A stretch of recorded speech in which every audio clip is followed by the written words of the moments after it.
Como ter uma direção divina. E o texto que nós estamos vendo juntos aqui é este, que eu quero que você leia em voz alta na tela.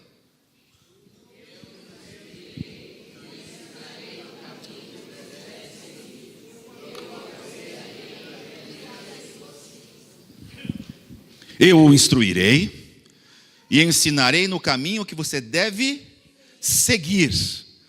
Eu o aconselharei e farei o que mais? Então, domingo passado, nós conferimos juntos que o importante para o início desta direção de Deus divina é começar. Diga, começar. Todo começo precisa dar primeiro passo. Ninguém começa grande. Ninguém começa dizendo, já está tudo pronto. Pelo contrário. Muitas vezes, você só dá o primeiro passo. É como o profeta dizia, ao seu moço. Eu vejo uma pequena nuvem, do tamanho da mão de um homem. Mas este é o sinal que haverá chuva na terra. As coisas começam assim, pequenas. Então nós discorremos juntos, conferimos verdades espirituais sobre a importância de começar. Hoje eu quero falar sobre a segunda palavrinha, que é o quê? Parar. Diga, parar. Parar. Para isto eu quero que você confira comigo esta frase deste pastor que tem me abençoado muito. Vamos ler em voz alta? Você...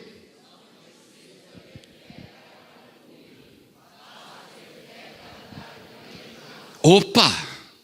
É isso que nós precisamos reforçar aqui neste púlpito, nesta série. O que eu preciso não é ter uma fé gigantesca. Eu preciso ter uma fé para dar o primeiro passo. Ontem, aqui na nossa reunião de casais, depois de destacar aqui 7 inimigos que atingem a família, eu disse... Olha, aqui estão agora os preventivos que nós precisamos oferecer e trabalhar. Não adianta nada a gente conferir, a gente ler, a gente considerar, pegar o material, guardar na gaveta e dizer, tudo está resolvido. Não é assim. E eu estimulei os casais a trabalharem aquele material. Mas hoje eu quero, à luz das Escrituras, ver com você este versículo da Escritura, ou melhor, 2 versículos que Paulo registrou em 1 Coríntios 16. Vamos ler juntos aqui na tela?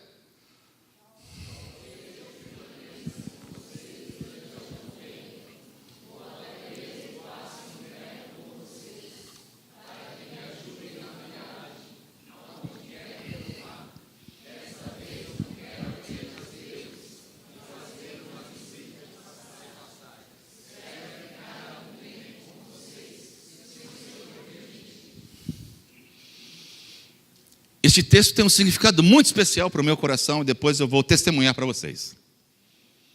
Mas o que eu quero hoje destacar aqui é a frase que eu coloco no cabeçalho, ou seja, decida hoje olhar os sinais de pare. Porque muitas vezes Deus mostra para nós esses sinais e nós continuamos. E depois, quando nós não analisamos, paramos, refletimos, nós sofremos as consequências. E este é o desafio que eu quero hoje conferir com você. Paulo diz assim, talvez eu permaneça. Olha o destaque que eu dou ali no slide. Palavra em vermelho, permanecer. Eu preciso parar e eu preciso permanecer. Eu preciso olhar o que é que o Senhor quer falar comigo. Eu preciso ficar atento para eu não perder de vista a direção que Ele tem para a minha vida.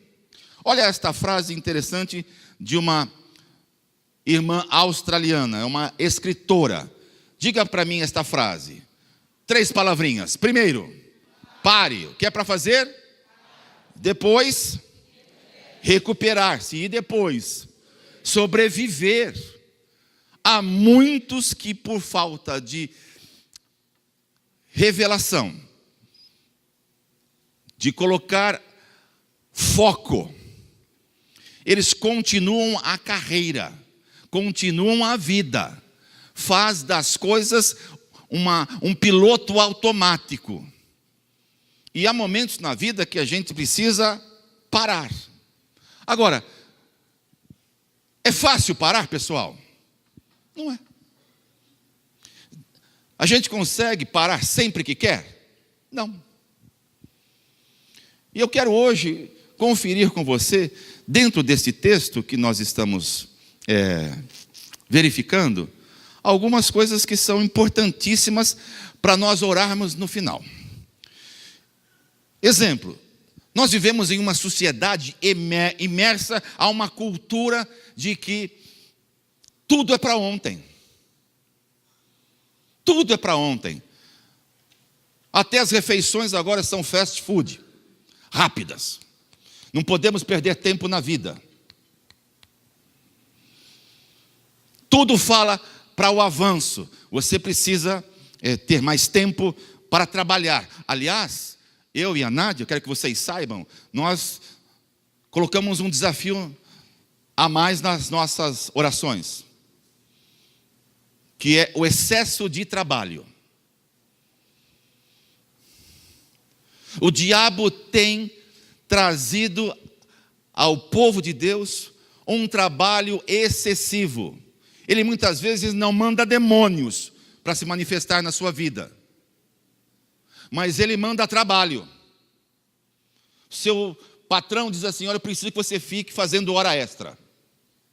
Olha, o recurso que eu estou tendo com um emprego só não é suficiente, eu preciso ter o segundo.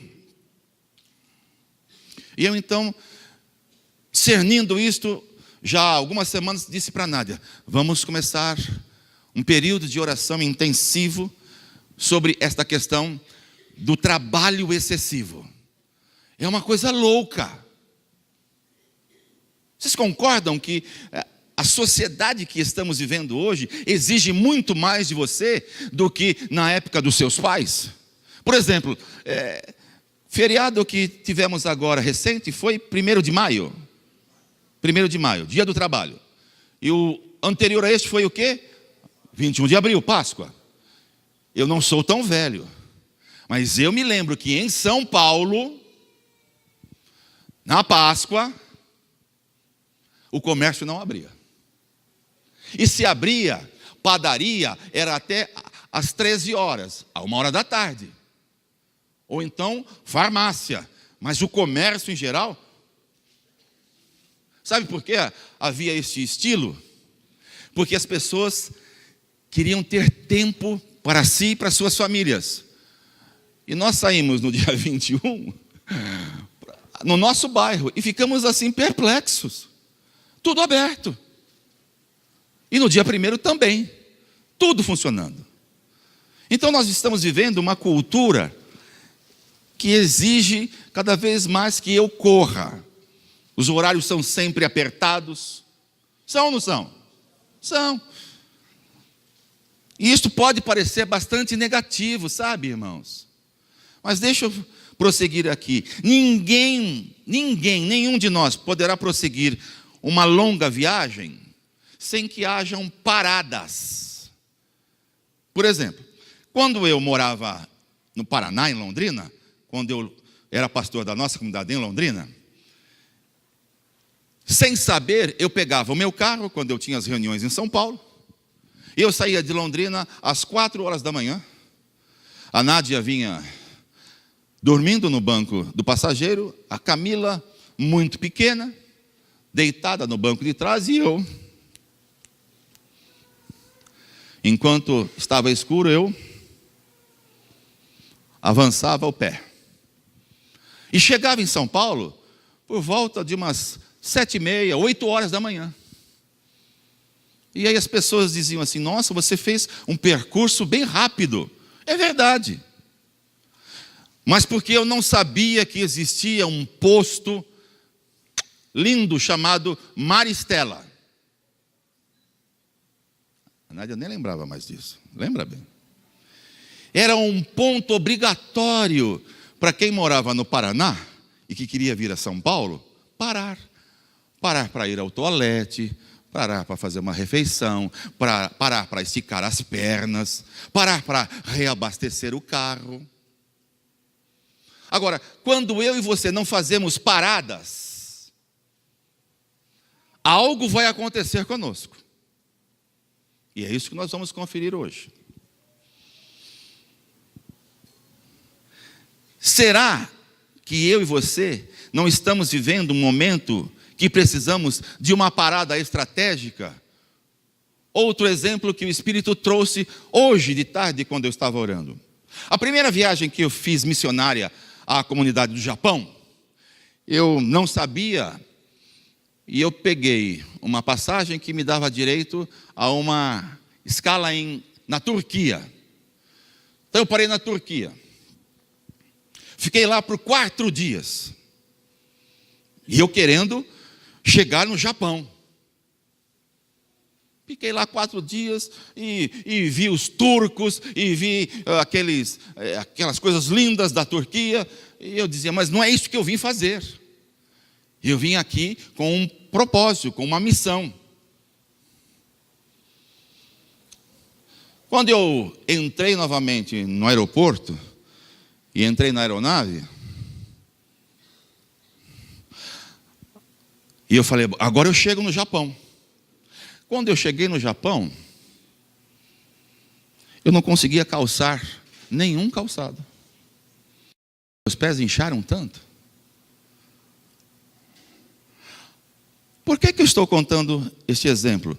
Porque, posteriormente, outros pastores e líderes também foram em viagem missionária ao Japão, mas não foram mais com a escala na Turquia, foram com escala em Dubai. Em Dubai, você sai da aeronave, dá lá 100, 200 passos, entra na outra aeronave, Japão. Uma parada estratégica. Nós precisamos ter paradas estratégicas. Esta que eu fiz não foi estratégica. Esta foi perda de tempo. A única coisa boa que eu vi na Turquia foi aquele Gran Bazar, que é um lugar que só vende ouro. Tudo assim exposto. Eu falei, se eu tivesse dinheiro para comprar ouro. Ouro. O que você pensa em ouro, lá tem. Corrente de ouro, relógio de ouro, tapete com bordas de ouro, tem tudo de ouro. E tudo exposto assim, como a gente vai à feira livre aqui. Lá não tem segurança, não tem nada disso. Enfim, esse é outro assunto. Mas hoje eu quero levar você a pensar nesse exato momento. Será que nós não estamos precisando parar antes de avançar? Para poder sobreviver, que é a frase dessa escritora. Então, vamos conferir o que o apóstolo Paulo fez. Olha lá. Se você estiver anotando, este é o primeiro tópico desta série que eu estou tratando, direção divina, relacionado a parar. Leia o que está lá no número 1.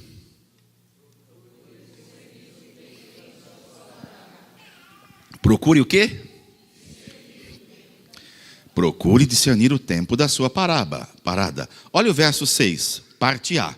Talvez, Paulo dizendo, eu permaneça com vocês durante algum tempo, ou até mesmo passe o inverno com vocês. Esta era a segunda viagem missionária de Paulo. Paulo estava saindo de Éfeso, igreja que ele plantou.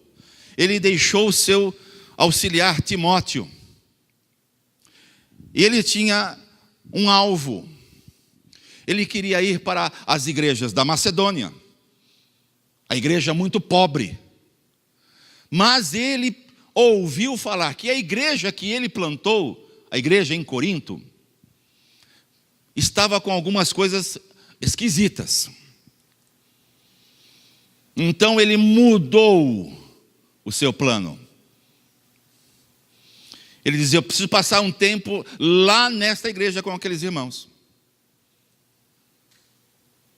Irmãos, nós precisamos avaliar muito quando parar, quanto tempo parar, e discernir pelo Espírito Santo. Paulo foi muito específico. Ele disse: eu vou parar algum tempo. E ele então detalhou: eu vou passar o inverno. Eu vou passar pelo menos 3 meses com vocês. Eu vou estar 3 meses com vocês. Eu não vou passar assim, de bate pronto. Vejo, dou um oi, um tchau e sigo viagem. Na nossa vida, e em várias áreas da nossa vida, nós precisamos ter paradas estratégicas. Dizer: olha, eu preciso parar para dar uma atenção ao meu casamento. Eu preciso parar para dar uma atenção na educação dos meus filhos. Eu preciso parar, em vez de ficar no afogadilho, na correria, encontrar tempo para eu ter comunhão com Deus e com a sua palavra. Paradas estratégicas. Foi a primeira providência que Paulo tomou. Será que está na hora, diz aqui o autor, esse pastor que tem me abençoado muito, de você usar este botão? Porque muitas vezes, irmãos, tem ocorrido um erro muito grotesco, gritante no nosso meio. Eu estou cansado de ouvir assim: olha, pastor, sabe, eu preciso parar, eu preciso entregar a célula, eu preciso parar de ir no culto. Eu gostei do que você disse hoje sobre fidelidade. Mas parar não significa você deixar as coisas. O que você precisa é o que está nesta frase. Será que não está na hora de muitas vezes você pôr uma pause em vez do stop? Pausa, espera um pouco. Deixa eu respirar. Deixa eu me fortalecer. Deixa eu agora poder amadurecer mais em tempo com Deus, com a sua palavra. Será que não está na hora de nós fazermos exatamente o que está escrito nesta frase? Será que não estamos usando o botão de stop quando deveríamos usar o pausa? Preste atenção nesta noite, porque Deus está falando neste lugar. Se você tem ouvidos para ouvir o que o Espírito diz às igrejas, ouça. Será que está na hora de nós usarmos este botão de pausa? Eu creio que sim. A sabedoria é o instrumento de navegação divino para nos ajudar a tomar decisões em relação à vida que queremos viver. A parte mais complicada é parar na hora certa e usar o instrumento antes de uma decisão que vamos tomar. E muitas vezes podemos tomar uma decisão errada.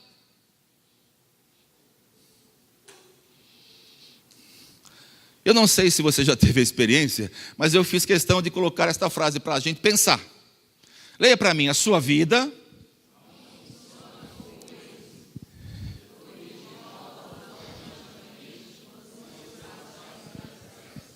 é assim a nossa vida, pessoal? Como é que funciona este aplicativo? Você coloca lá o endereço, o destino, coloca no seu carro e ele vai te levando. Mas se você ficou, por alguma razão, desatento, você passou a entrada e o que é que o aplicativo faz? Calcula a nova rota. Mas e conosco, é assim? Você está na estrada da vida. Você está correndo. Você está, como dizia minha avó, desembestado. Minha avó gostava de usar essa expressão. Parece um cara desembestado por aí. Um louco, um desvairado. E você não tem tempo de fazer novas rotas. O Waze faz novas rotas. Muitas vezes nós não fazemos novas rotas. E aí que está o problema. A minha e a sua vida não funciona como um aplicativo chamado Waze. Segunda verdade que eu aprendi desse texto. Paulo diz, leia para mim o número 2.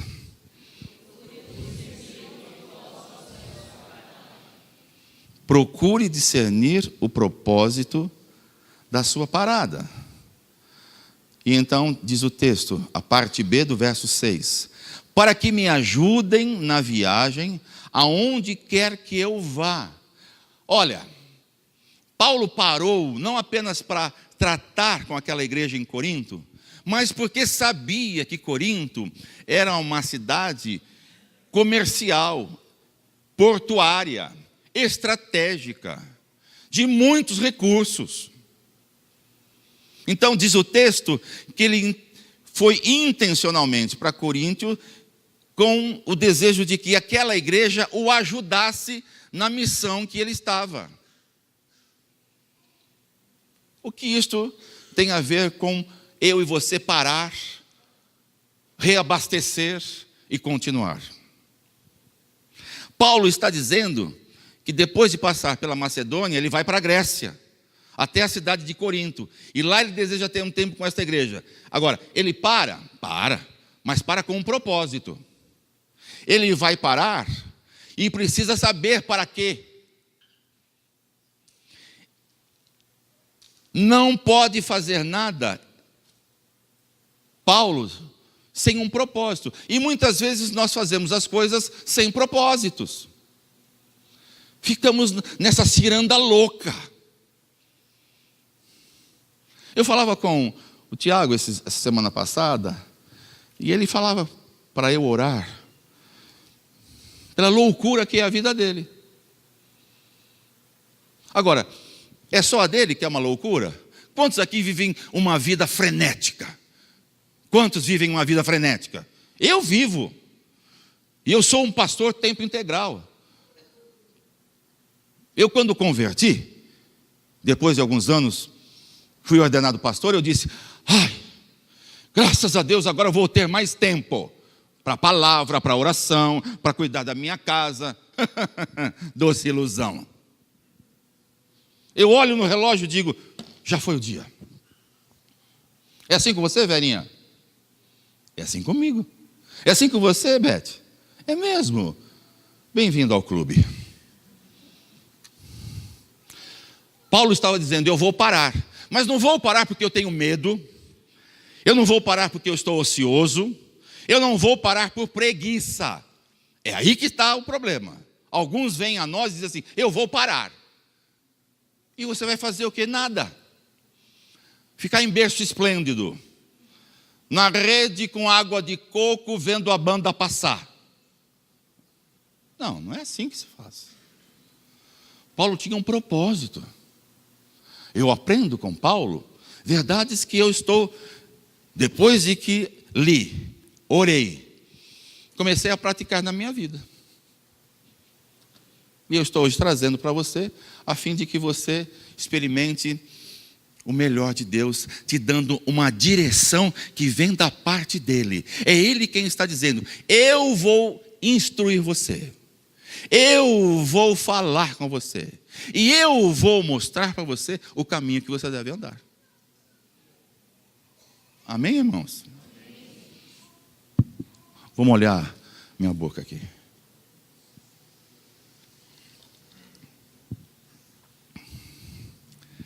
Se você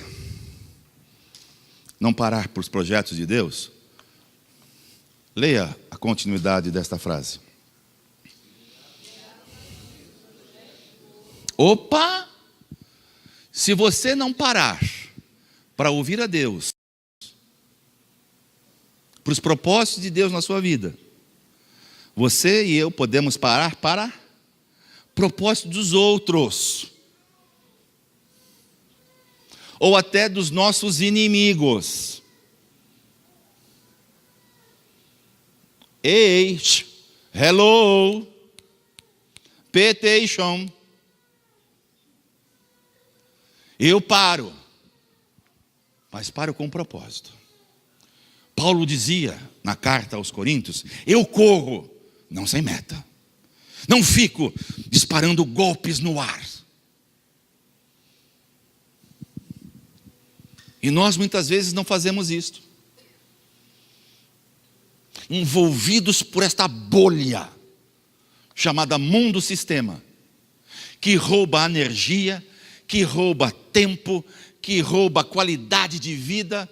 Quantos aqui têm tempo para se cuidar? Quantos aqui se cuidam como deveriam? Quantos vão ao médico regularmente? Quantos fazem seus exames regularmente? Quantos cuidam da sua alimentação? Quantos cuidam do seu casamento? Quantos cuidam de educar os filhos? Quantos fazem isso? Eu nem me atrevo a perguntar.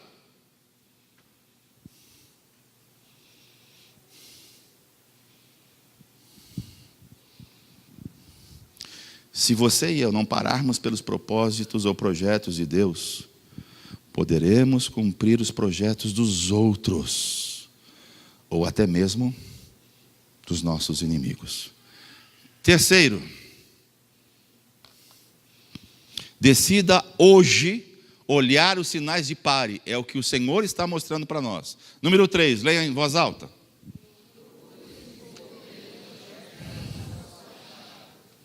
Procure desenvolver um projeto para a sua parada. Olha o que diz o verso 7. Desta vez não quero apenas vê-los e fazer uma visitinha, tomar um cafezinho com um bolinho de fubá. Não quero fazer isso, não quero estar de passagem. Espero ficar algum tempo com vocês, se o Senhor permitir. O que é que isto tem a ver comigo e com você? Olha aqui. A parada sem propósito pode levar você direto para onde? Eu não ouvi. Leva-nos para onde? Se nós não pararmos, vamos parar em quê? Desembocar em quê? Em problemas. E que mais? E o que mais? Aí depois, como dizia, alguém, depois que o leite derramou,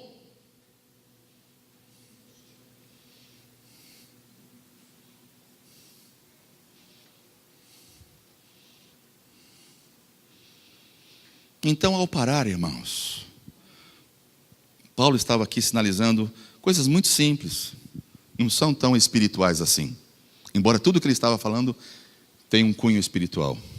Ouça. Cuide do seu corpo. Pare de fumar. Pare de beber. Pare de se drogar. Pare de dar tempo para TV a cabo.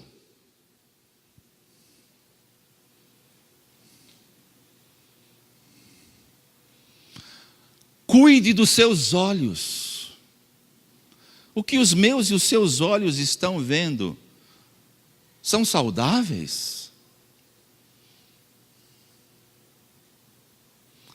Pare com a pornografia. Pare com a cobiça. Você entra lá no seu condomínio e passa e vê, caramba, o cara está de Audi, e eu ralando que nem um doido. O pastor fala para ser fiel, sou dizimista, e eu ando aqui com um carrinho de terceira categoria. Pare de olhar para os outros com cobiça.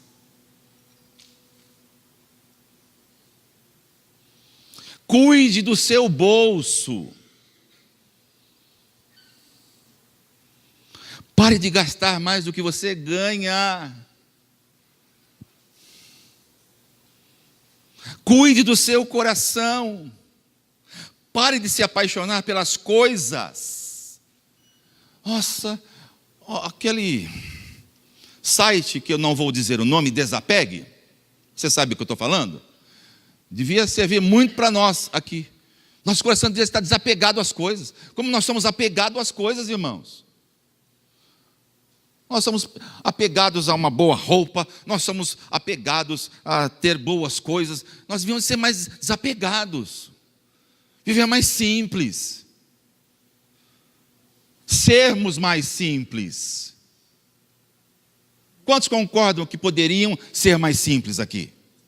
E por que não somos? Porque a gente não quer parar. Eu ouvi, como empresário, irmãos, eu preciso falar para vocês, eu ouvi muitas vezes frases como esta: olha, não pare, porque o dia que você parar, você nunca mais vai alcançar aqueles que estão ao seu lado. E eu não parava. E eu,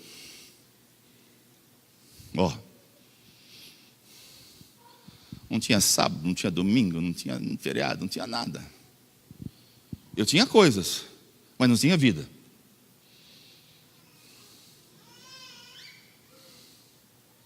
Eu tinha dinheiro, mas não tinha qualidade de vida. Meu casamento quase foi à bancarrota. Faltou muito pouco para eu me divorciar daquela mulher linda que está ali. Muito pouco.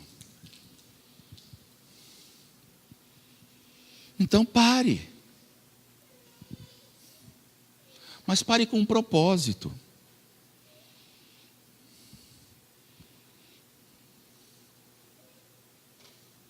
Quatro.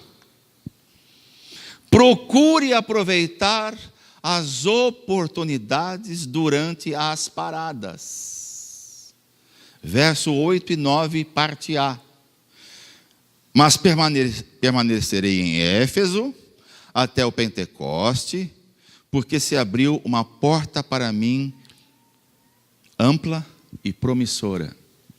Deixa eu aqui abrir um parêntese e dar um testemunho para você. Quando eu, pela palavra, fui confrontado com a sociedade que eu mantinha, com o ímpio, eu decidi desfazer essa sociedade. Eu estava muito bem financeiramente, profissionalmente. Mas por conta da palavra eu disse: eu quero andar na luz. E tomada esta decisão, eu não me arrependi. Mas fiquei desempregado. Ei, eu tinha esposa, filha, compromissos, água, luz, telefone, comida dentro de casa. Para onde eu fui? Sem propósito eu fui, sabe aonde? Bater na sala pastoral do pastor Carlos Alberto. Nunca contei isso para vocês. Disse: pastor, eu queria que o senhor me contratasse, eu quero trabalhar na igreja. Sabe como é que o pastor Carlos Alberto me atendeu, Inaíra? Ele estava sentado na escrivaninha. Ô filhão, tudo bem? Como é que você está? O que você quer? Trabalho? Não, aqui não tem. E eu saí de lá invocado. Falei: mas isso é jeito de um pastor tratar a ovelha? Caramba, meu. Ou eu tomei uma decisão na palavra. Eu não sou mais empresário. Agora eu estou na berlinda. Quero sustentar minha família. Mal sabia eu que Deus estava trabalhando na minha vida. E aí aonde eu fui? Josué. Fui para o meu quartinho de oração. E aí eu dobrava os meus joelhos todos os dias. Nádia saía para trabalhar. Ela era secretária de um oftalmologista no Hospital da Penha. E eu, lindo, bonito, charmoso, em casa.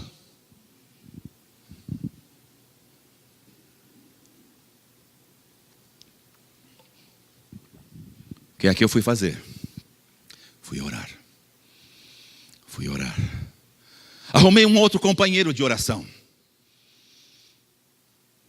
Líder dos nossos jovens lá na sede, também estava desempregado.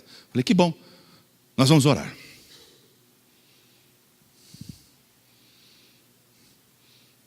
Passados uns dias, ele disse assim: Valmir, fui contratado pela Duloren. Vou trabalhar como representante comercial. E aí eu fiquei mais indignado ainda. Falei, caramba. E eu? Hein, Vanessa? E eu? Eu sou dizimista. Sou diácono. Não falto em culto. Tenho célula em casa.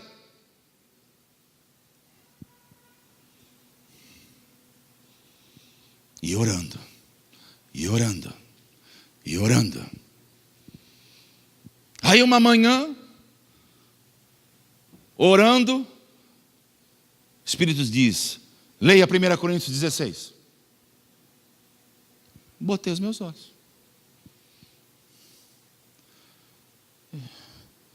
Falei, mas eu já conheço essa passagem.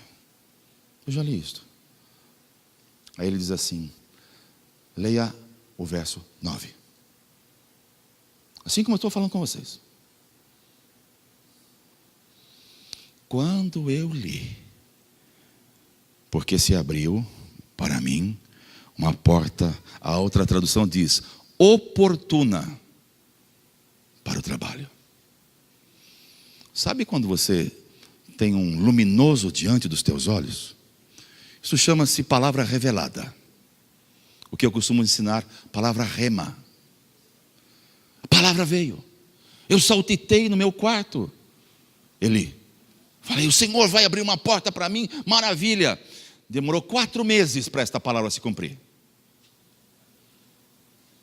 E quando se cumpriu, Fernando, foi através de um primo da minha esposa, que trabalhava num laboratório, que haveria um teste, né, de admissão para propagandistas desse laboratório. E eu fui. Tudo contrário para eu poder ser admitido. Eu não tinha mais idade. Eu não tinha naquela época um carro apropriado para aquela função. Eu falei, estou lascado. Mas toda vez que eu falava, estou lascado, me vinha esse luminoso. Uma porta grande e oportuna se me abriu para o trabalho.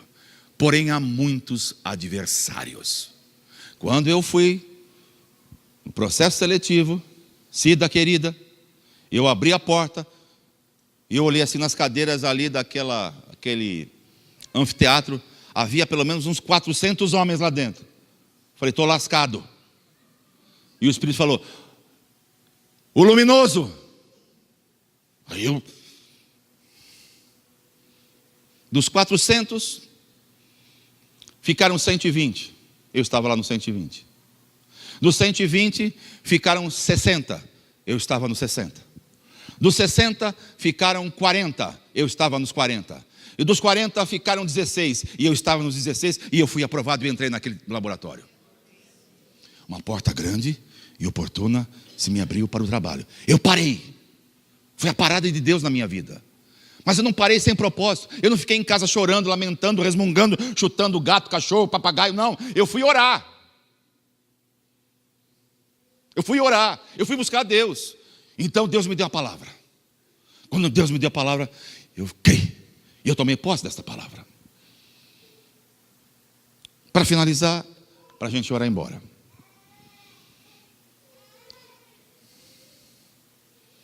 Mova-se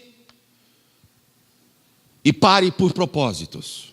As nossas histórias são resultados das nossas variáveis, ou seja, da falta de propósito. Hoje eu tenho propósito. Amanhã eu nem sei mais que propósito eu tenho. Olha, eu ouvi lá, o Valmir foi fantástico, maravilhoso. Olha, não existe mensagem mais assim desafiadora do que esta. Porém, eu criei naquele momento. Vai passar a segunda, terça, quarta-feira, eu já nem lembrei mais dos desafios espirituais na minha vida. Então estou aqui reforçando com você. Olha só, o texto que eu conferi com vocês. Procure permanecer em alerta. Ou seja, haviam adversários? Nossa, se haviam. E eu fui na entrevista, Luiz. Está dormindo, Luiz? Dormiu, Luiz? Estava chamando você. E quando eu fui na entrevista, o gerente lá me entrevistou e disse assim, qual é a sua pretensão aqui nesta empresa? Eu falei, o teu lugar. Eu falei, ou agora eu tomo uma bica e vou parar lá no... Ele falou, rapaz, você é ousado, hein? Eu falei, não, porque eu creio que eu vou crescer nessa empresa. Irmãos, eu fiquei lá 4 anos. A minha história naquela empresa foi assim.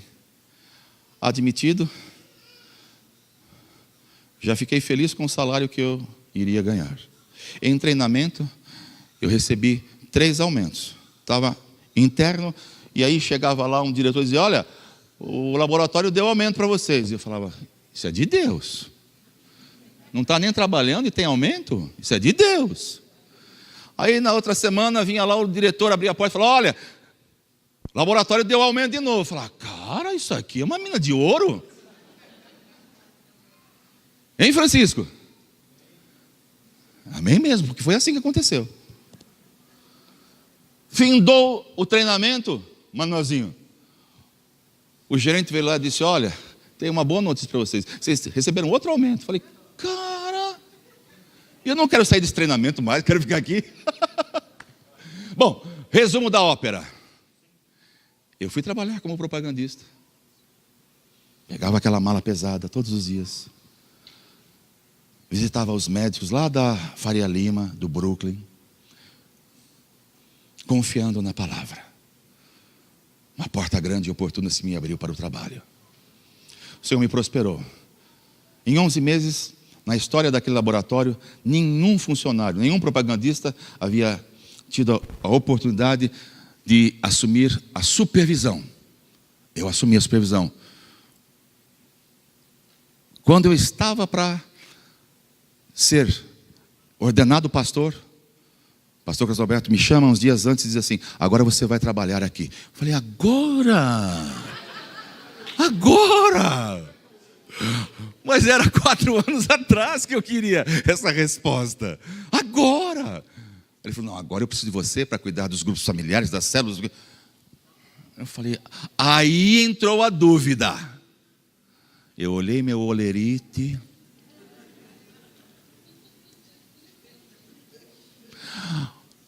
Nós fazíamos compra do mês com o vale refeição, ticket refeição. Hoje já não existe isso mais bem. Isso é da nossa época.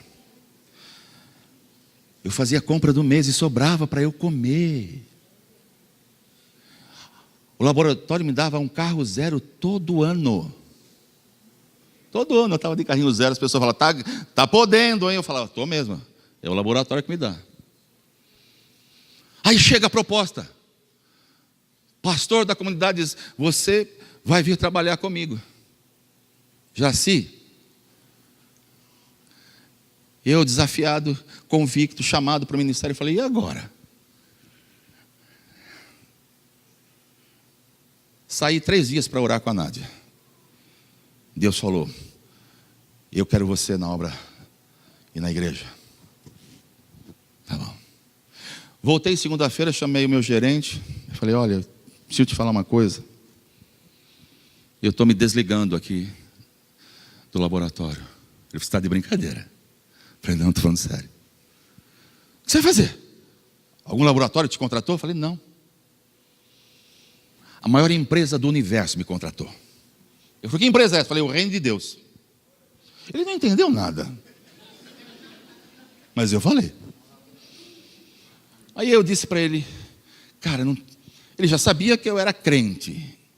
Ele já sabia. Ele dizia, cara, Valmir, não faça isso. Você tem um futuro brilhante aqui no laboratório. Aí ele puxa a gaveta da escrivaninha dele e diz assim, está aqui a tua promoção para assumir a gerência de São Paulo.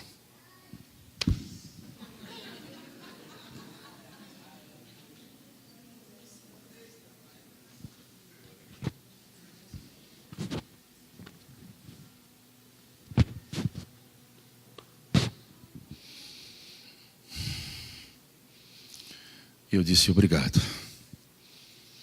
Mas Deus me chamou para a sua obra. Agradeci. Dei as mãos, passe bem. Fui me apresentar na Comunidade da Graça.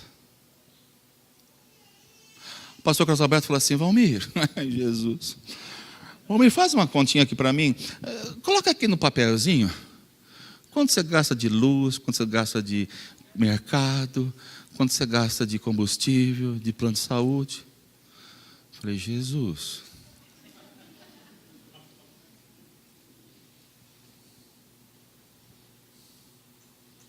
Dava 30% do meu salário. Falei, o que ele vai falar? Ele falou, Valmir, olha, é assim que funciona o ministério. A comunidade da Graça Sede vai dar para você 70% desse valor que você pôs aqui no papel. 30% você vai aplicar fé.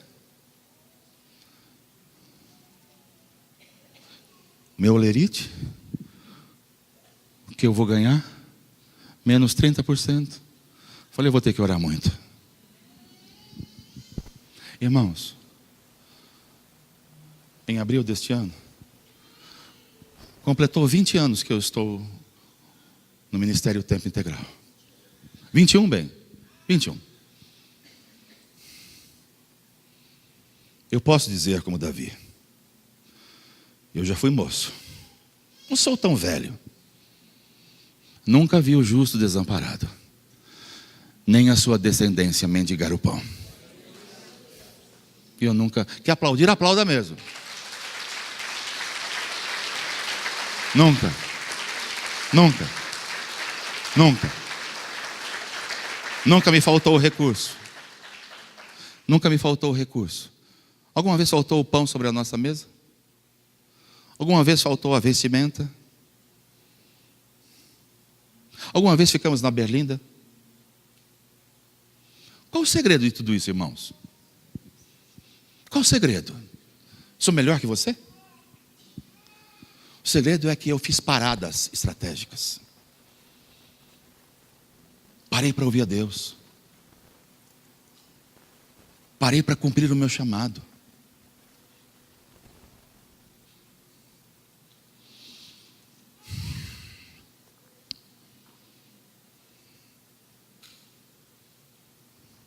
A sabedoria muitas vezes paira entre uma decisão acertada e um deslize escorregadio, diz esse pastor, que eu estou trabalhando o livro nesta série. Então eu quero hoje finalizar aqui, pedindo para você ficar de pé.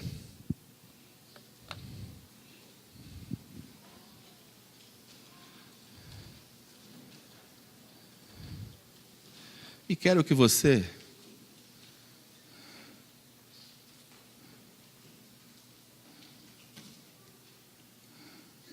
leia comigo para nós orarmos e irmos embora.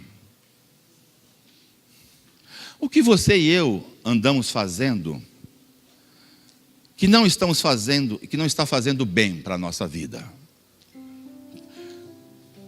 Antes de você responder, pense o que está sendo escrito e dito. O que você está fazendo que não está fazendo bem para você?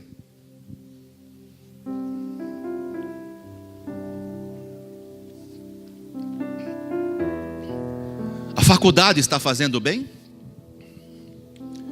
E você não tem tempo com seu cônjuge?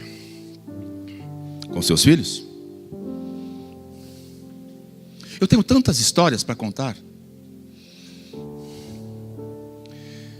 Quando empresário, eu comprei uma empresa de roupas de festa para Nádia. Bacana, bonita.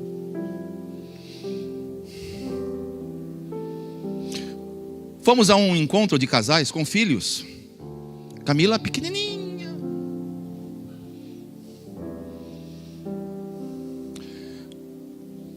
Uma das palestras com os filhos separados, as professoras do Comuna Kids, naquela época, perguntaram: o que é que você gostaria que seu pai e sua mãe fizesse melhor? Sabe o que a Camila respondeu? Camila está aqui? Se eu estiver falando ou exagerando alguma coisa, filha, você tem todo o direito de gritar daí.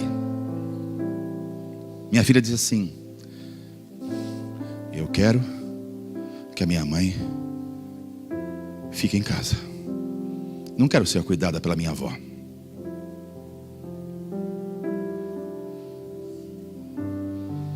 No final do encontro, aqueles professores deram esse papelzinho escrito. Eu e a Nádia lemos. E viemos chorando.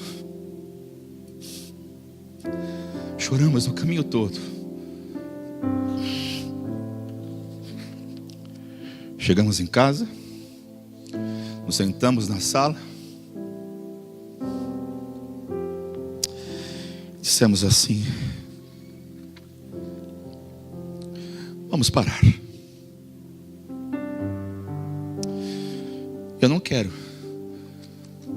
você e eu rico, sendo que a nossa filha está pedindo que você fique em casa. Que decisão difícil, irmãos. Mas decidimos parar.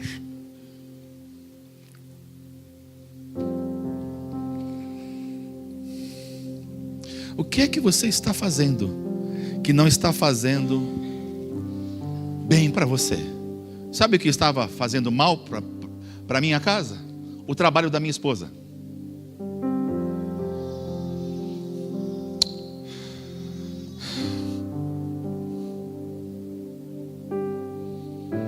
Não estou dizendo para você, mulher, mãe, saia do seu emprego. Não é isso que eu estou dizendo. Por favor. O Espírito Santo está aqui nesta noite trabalhando no meu coração e no teu. Mas o que é que você está fazendo que não está fazendo bem para você, bem para sua família, bem para o seu casamento, bem para os seus filhos? Ei, aonde nós vamos?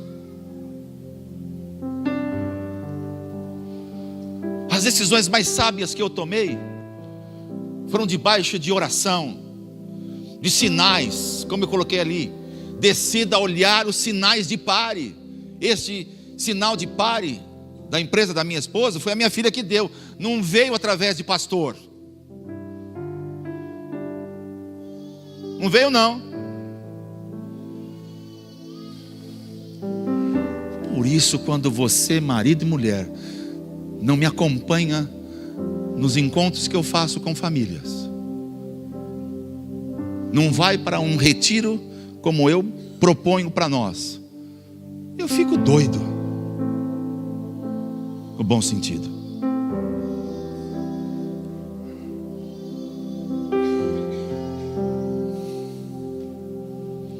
O que é que nós precisamos fazer? Eu coloquei na tela: chame Jesus. O mesmo Jesus que ressuscitou da morte, Ele vai dar poder para parar a mim e a você e mudarmos de direção. Olha, tem muita gente que ouve esta mensagem e fica assim emocionado. Mas não é só emoção que precisa ter. Precisa ter a convicção. Tomar decisões em Deus. Por isso essa série se chama Direção Divina. Não é direção humana. Nunca baseie uma tomada de decisão através da minha vida. Ah, o pastor fez, eu vou fazer igual. O pastor me mandou fazer, eu vou fazer. Não, não faça isto. Não faça isto.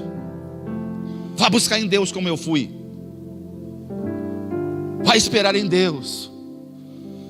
Reúna a sua família, seu marido, sua esposa, seus filhos e tenha um tempo de oração. Agora desculpe, eu sei que esta palavra que eu estou trazendo nesta série, isso não arranca aplausos. Mas você sai daqui hoje dizendo: caramba, o que é que eu estou fazendo?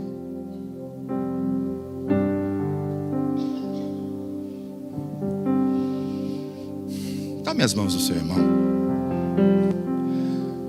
Talvez você entrou nesta noite aqui e depois de ouvir tudo que ouviu, você não tem outra decisão a não ser parar. Parar para reavaliar uma porção de coisas.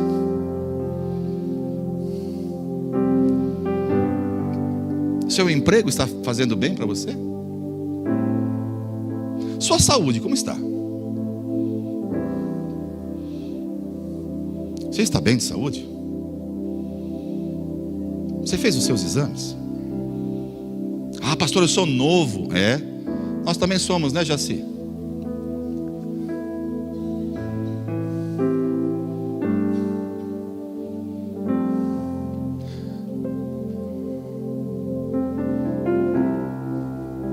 Pastora Vera Lúcia, esposa do pastor Laê, da nossa comunidade sede, foi fazer um exame de rotina. Descobriu que existe uma grande possibilidade dela ter um câncer. Está fazendo exames.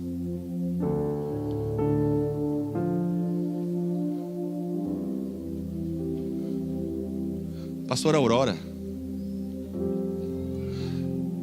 durante a noite sentiu dores, como se a mama dela estivesse amamentando. Foi ao Jorge, pastor da nossa comunidade. Ele prescreveu exames, fez exames, constatou um nódulo. Ou a gente para muitas coisas na vida, ou então nós vamos ficar que nem essas placas quando você está na rodovia, que nem eu estava na Castelo. Ourinhos, e eu dizia, está longe. Pau na máquina.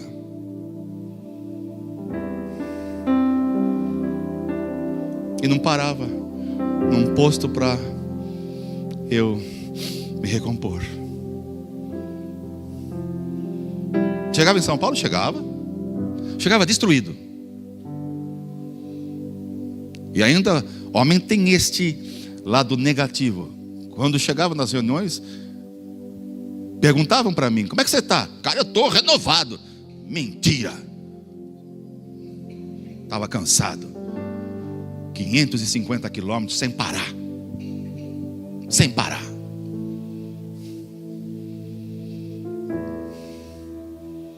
Não precisa fazer assim. Viu, meu irmão? Viu, minha irmã? Pais de filhos, pare para dar atenção aos filhos. Se nós não pararmos, haverão estranhos que pararão.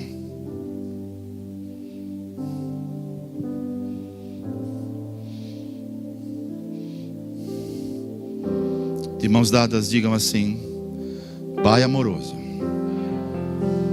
eu ouvi nesta noite que existe uma direção divina para a minha vida, para os teus propósitos. Eu sei que devo dar passos, mas também sei que preciso fazer paradas. Em nome de Jesus, eu peço que o Espírito Santo revele áreas da minha vida que eu preciso parar, que eu preciso me recompor, que eu preciso receber estratégias para continuar a viagem. Me ajuda, Pai. Me ajuda, Jesus. Me ajuda, Espírito Santo. Oro junto com o meu irmão, pedindo a tua direção, não só para mim, mas para minha família, para o meu casamento, para os meus filhos, para a minha igreja. Ajuda-nos, Pai, a recebermos a direção que vem do teu coração, em nome de Jesus, e para o teu louvor e glória. Amém. Vamos aplaudir ao Senhor.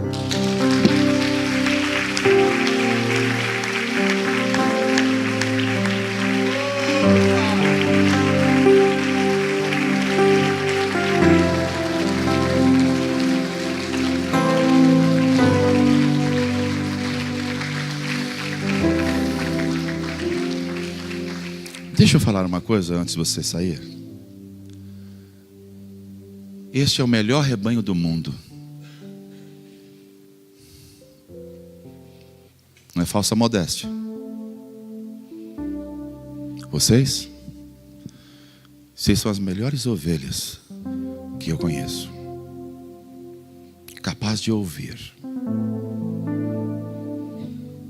Capaz de receber da minha vida uma mensagem de um pai. Eu não tenho idade para ser pai de muitos de vocês. Mas vocês recebem as palavras e as mensagens que eu trago como um pai.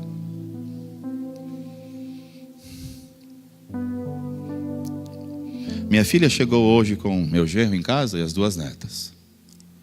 Para almoçar, Dia das Mães, veio homenagear a Nádia. Ela entrou, eu estava na sala de TV, ela disse: pai, ontem eu e o Felipe tomamos uma decisão. As nossas filhas terão dia e horário para assistir os vídeos no celular.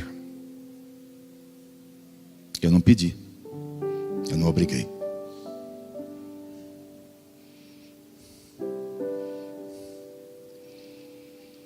Ela é minha filha. Ele é meu genro querido. Eu não falei para eles.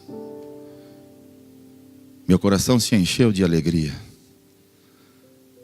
em saber que eu pude falar ontem aqui. E imediatamente a minha filha decidiu com seu marido pôr em prática. Como pai espiritual, põe em prática. Não fique na esfera do ouvir.